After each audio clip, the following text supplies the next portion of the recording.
안녕하세요. 한국교사강사연합회 협동조합 안정향입니다. 영상으로 배우는 바둑놀이에 관하여 설명드리겠습니다. 오늘 설명해 주실 분은 한국교사강사연합회 협동조합 김범준 대표님과 광저우 아시안게임 국가대표 금메달 리스트 조혜연 구단입니다. 안녕하세요. 예, 안녕하세요. 네, 안녕하십니까. 네, 프로바둑기사 조혜연 구단입니다. 사범님께서는 구단이시잖아요. 입신의 경지라고 하던데 이렇게 만나 뵙게 되어 무한 영광입니다. 국가대표로 아시안게임에서 중국의 아성을 무너뜨리고 금메달을 따셨는데요. 우리나라 여자 바둑 최연소 입단 기록도 보유하고 계신 천재시잖아요. 바둑에 대해서는 누구보다도 잘 알고 계실 텐데 어떻게 바둑을 활용하여 교육을 할 수 있을까요? 이 바둑이 무엇이냐? 하나, 둘, 셋, 넷. 이렇게 바둑을 둬요. 먼저 바둑은요, 흙이 먼저 두고요. 네, 검은 돌, 흰 돌. 즉, 흙과 백의 경기입니다. 이렇게 사각형의 판 위에서 흙과 백이 번갈아 두면서 영토, 즉, 집을 더 많이 차지하는 쪽이 이기게 되어 있습니다. 네, 어떤 상태를 집이라고 하냐면요. 네. 예를 들어서, 요렇게 두고, 자, 일단 지어보겠습니다.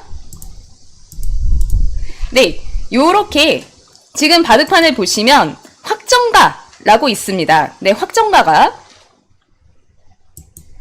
보시면 이제 흙집은 하나, 둘, 셋, 넷, 다섯, 여섯 집이 되는데요. 이제 반대로 백집은 하나, 두 집입니다. 네, 일단 보시면은 네, 흙이 더 많은 영토를 확보했거든요. 이렇듯 확정가를 비교하는 것을 이제 바둑에서 승패를 가린다 라고 합니다. 네, 바둑은 궁극적인 목표는 나의 상대보다 더 많은 영토를 확보하기 위한 전략과 전술 게임입니다. 네, 그런데 이 바둑이 너무 이제 어렵게 생각이 되시잖아요. 그렇기 때문에 우리가 지금 이렇게 상단에 보시는 이제 구줄 바둑을 네, 도입하게 되었습니다. 네, 보시면은요. 짜잔! 네, 제 머리 위에 있는 것은 바로 9줄 바둑판입니다. 지금 여러분께서 우측에 보고 계시는 것은 19줄 바둑판이고요. 이것은 9줄 바둑판인데요. 네, 기본적으로 바둑의 규칙은 동일합니다. 네, 그런데 19줄 바둑판에서 나오는 전술들이 이 조그마한 9줄 바둑판에도 다 등장한다는 것 혹시 아셨나요? 자, 이제 그 9줄 바둑판을 통해서 바둑을 하나하나 이제 기초 룰을 배우시고요. 이제 아이가 바둑을 배우면 어떤 점이 좋을지에 대해서 제가 현직 프로기사로서 추천을 드리도록 하겠습니다. 바둑은 자신이 두는 수에 무조건적으로 책임을 져야 합니다. 네, 그렇기 때문에 선택에 있어서 굉장히 신중할 수밖에 없거든요. 반상에서의 문제 해결 능력을 키우게 됩니다. 구줄 바둑의 사이즈는 이러합니다. 네, 3000 카드는 자, 보시다시피 여기에서부터 네, 흑백 간의 싸움. 그러니까 예를 들어서 네, 이런 식으로 배우면은 이제 바둑판에 집중할 수 있는 효과를 주죠. 예를 들어서 단수를 칩니다. 그럼 단수를 치는데 만약에 여기를 단수를 쳐요. 그럼 이렇게 따냅니다. 따내서 이제 돌이 하나 날아가죠. 네, 이렇게 돌을 따내기를 하면서 시작을 하고요. 네, 그렇기 때문에 19줄 바둑판이 아니라고 해도 이 9줄 바둑에서 꼭 배워야만 하는 이 바둑의 중요한 개념들이 꼭 들어가 있습니다. 네, 그리고요. 바둑을 둘 때 가장 중요한 것은 상대방과의 소통을 통해서 나와 남을 이해해가는 그런 폭넓은 아이로 자라게 됩니다. 여러분, 이것은 매우 중요합니다. 왜냐하면 바둑에서는 상대방을 존중하는 법을 키우게 됩니다. 그것을 이제 인성이 자라난다 이렇게 말씀드릴 수가 있는데요. 바둑을 배우면서 계속해서 두뇌를 쓰지요.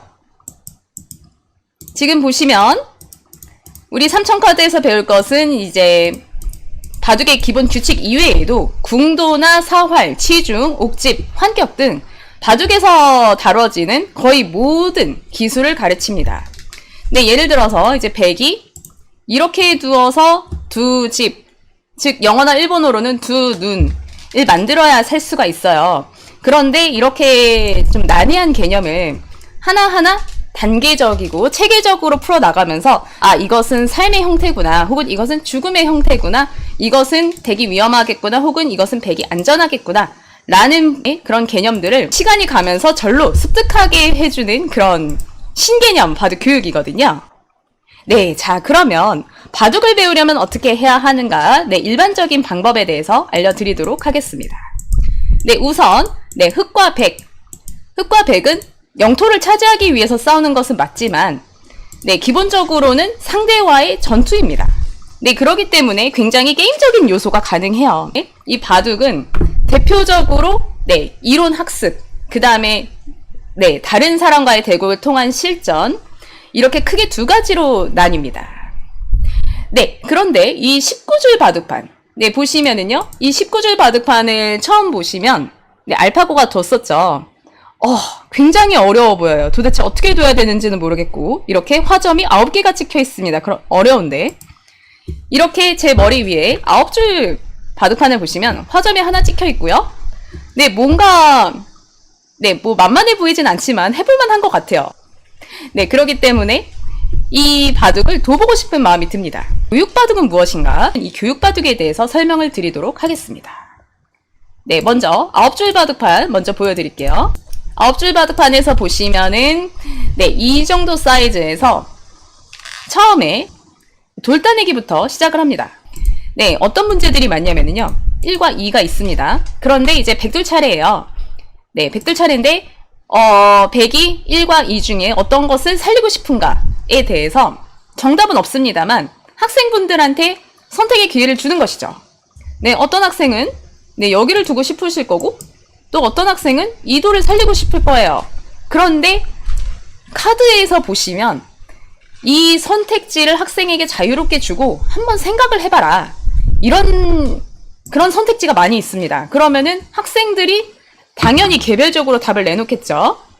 그것을 보면서 선생님들도 아이의 성향을 분석하시고, 또한 학부모님들께서도 아이가 이런 스타일이구나, 아이가 느끼는 것은 이렇구나 하고 아이의 생각을 거울처럼 보시게 됩니다.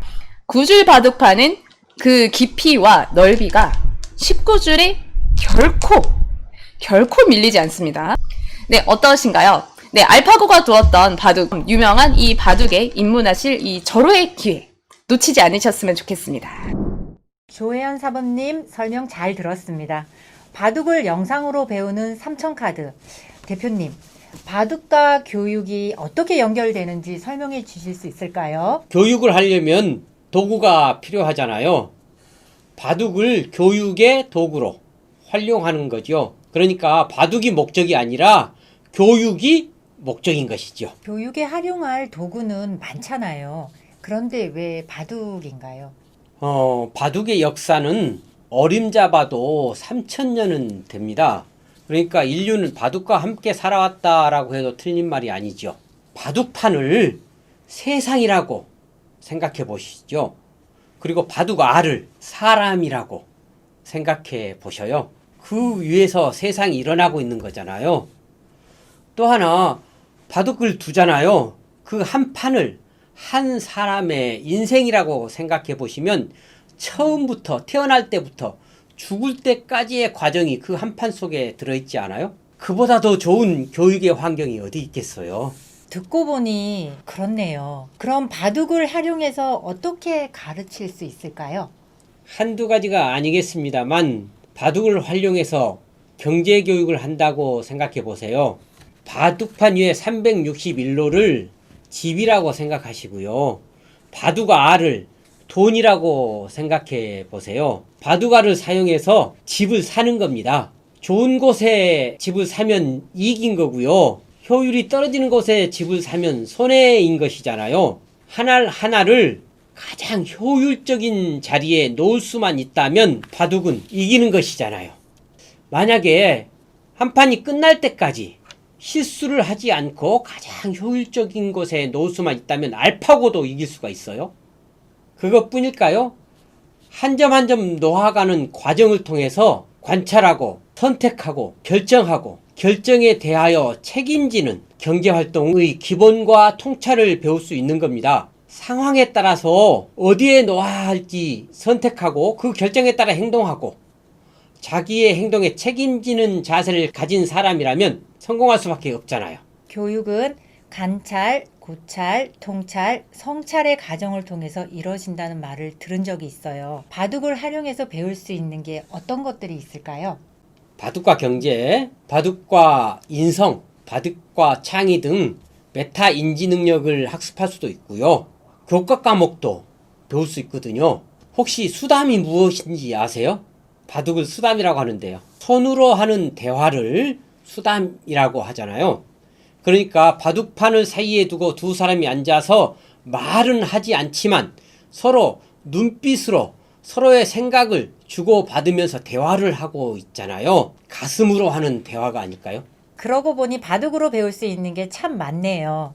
그렇지만 구체적인 방법이 있어야 가능할 것 같은데 그렇다면 구체적인 방법에 대해서 소개해 주실 수 있을까요? 어떤 것이든지 처음에는 어려워요. 그래서 쉽게 포기하잖아요. 바둑도 마찬가지예요. 그런데 9줄 바둑판으로 시작하면 만만하게 시작할 수 있어요. 어느 정도 익히고 나면 13줄 바둑판으로 넘어가는 거예요. 그러면 성취감을 느끼지 않겠어요? 그 다음에는 19줄 바둑판으로 넘어가는 거죠. 그러면 바둑을 쉽고 재미있게 체계적으로 배울 수 있게 되지요. 그렇게 바둑을 배운 사람들은 끝까지 포기하지 않고 무엇이라도 성취해낼 수 있는 능력을 기를 수 있게 되는 거죠. 9줄 바둑의 기적을 이해하기 쉽게 설명해 주셨네요.